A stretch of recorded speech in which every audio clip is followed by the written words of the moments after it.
Jadi mandat dan tugas kami untuk memastikan apakah anak tercukupi haknya dan terlindungi. Karena si A ini sedang dalam kondisi yang kurang baik gitu. Jadi kami memastikan bahwa si A ini benar-benar terpenuhi ya, mungkin dampingan dari ahli gitu. Kemudian kami dari Kementerian Pemberdayaan Perempuan dan Perlindungan Anak pastinya akan mendampingi selama proses yang akan dijalani oleh Ananda. Ya, Ananda A ini mudah-mudahan proses ini bisa dilalui dengan baik dan dalam kondisi yang baik juga.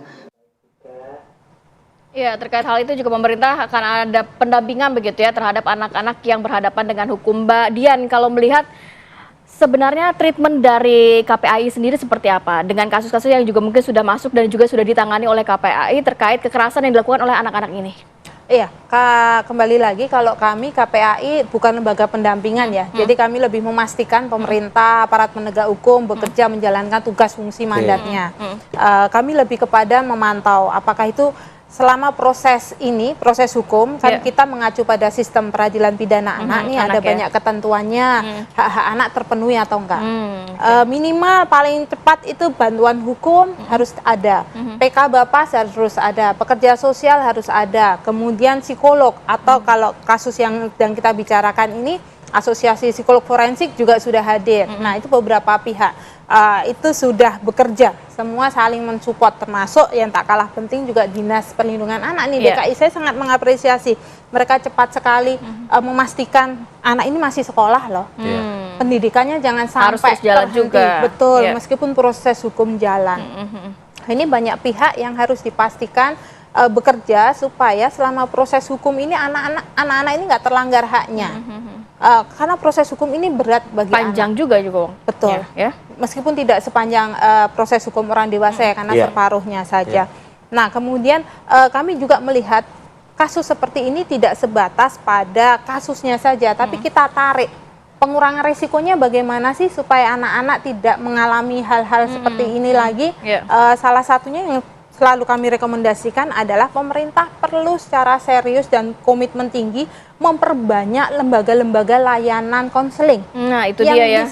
Yang bisa diakses. Jadi antisipasinya di awal. Seperti mungkin nyambung juga pertanyaan saya yang tadi sebelumnya, Mbak, bahwa bagaimana orang tua ini bisa memahami ini ada yang salah dengan anak saya. Terkadang kan melihat anak saya berprestasi, anak saya nurut dan lain sebagainya, tidak mungkin melakukan hal seperti itu. Juga nggak tahu mau dibawa kemana. Nah, itu dia. Bisa juga seperti itu. Situasi-situasi di luar sana kan sangat kompleks ya, dan banyak sekali ragamnya. Sehingga perlu sekali lembaga layanan ini tidak hanya di satu kabupaten satu saja, tapi kalau bisa di setiap kecamatan minimal ada. Dan itu mudah diakses oleh anak dan keluarga rentan.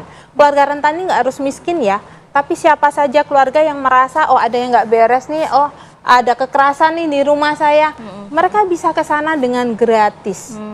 Dan tentunya aksesibel terhadap anak ya, jadi bisa diakses misalnya anak pulang sekolah, atau mungkin bisa lewat online dulu. Anak-anak sekarang kan lebih suka dengan komunikasi online lah.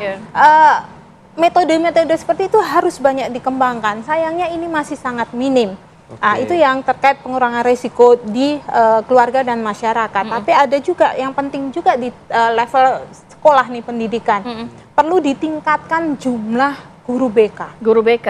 Bimbingan konseling. Kebijakan saat ini masih satu guru BK bertanggung jawab terhadap 150 siswa.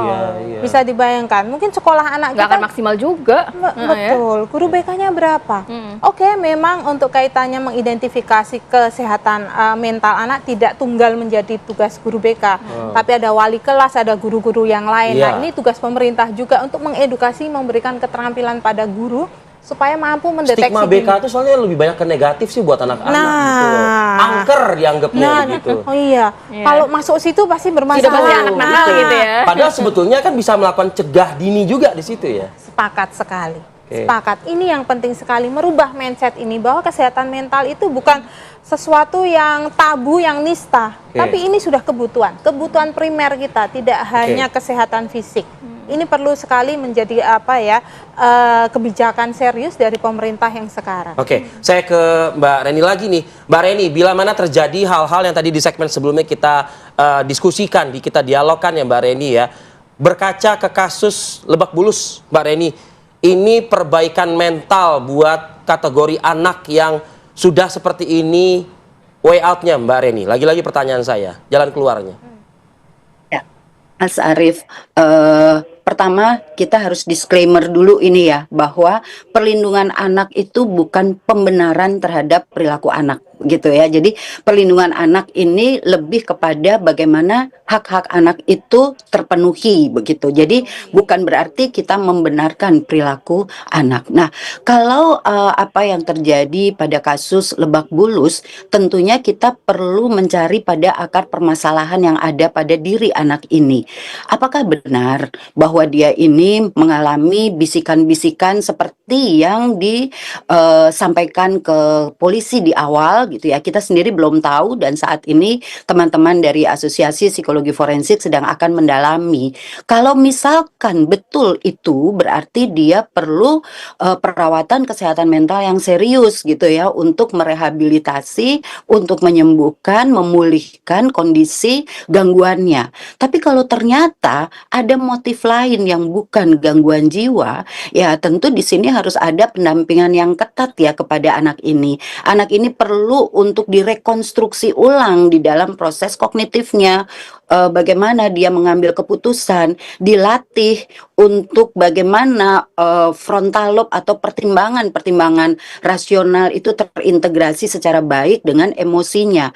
Jadi kalau yang satu tadi adalah terapi untuk kasus kesehatan jiwa yang mengalami gangguan jiwa berat, tapi kalau ternyata bukan, berarti ini psikoterapi untuk merekonstruksi ulang pola pikir, pola emosi, pengintegrasikan di dalam pengambilan keputusannya. Nah, ini perlu diterapi, perlu dilatih, pendampingan psikologi dan pendampingan psikiatris ya di sini.